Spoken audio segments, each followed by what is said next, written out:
खबर नदिया से है, भागकर भी नहीं बच सका। आखिरकार पुलिस के जाल में फंसा 5 वर्षीय बच्चे को नाव से फेंकने के मामले में मुख्य आरोपी सुमन दत्त।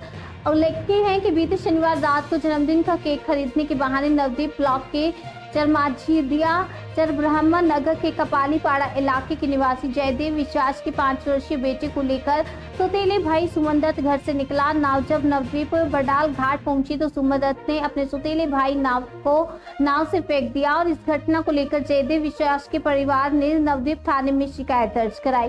पुलिस ने जांच शुरू की और पहले मुख्य आरोपी सुमन दत्त के पिता मोहन दत्त को गिरफ्तार किया। আমরা খবর পাওয়ার পরেই যথারীতি আমরা কাল পর্যন্ত গঙ্গাবক্ষ একদম পুরো শান্তিপুর পর্যন্ত আমাদের ডিজাস্টার ম্যানেজমেন্ট এবং আদার্স নৌকা দিয়ে আমরা খোঁজ করেছি।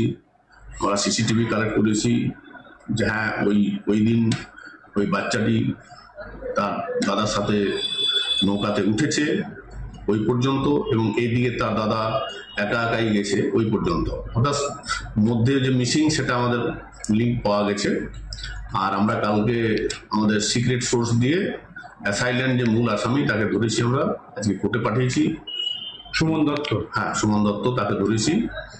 আর আমরা তাকে 7 দিন রিমান্ড প্রেয়ার করে কোর্টে পাঠিয়েছি। আমরা খোঁজ করছি, এখনো পর্যন্ত মিসিং বাচ্চা পাওয়া যায়নি। আর বাকিটা ইনভেস্টিগেশনে চলছে। তাকে কোথা থেকে অ্যারেস্ট করা হলো? তা আমরা পেয়েছি আমাদের নবদ্বীপ রেল স্টেশন এলাকা থেকে। এই ঘটনায় এখনো পর্যন্ত কজন গ্রেপ্তার হলো? 2 জন।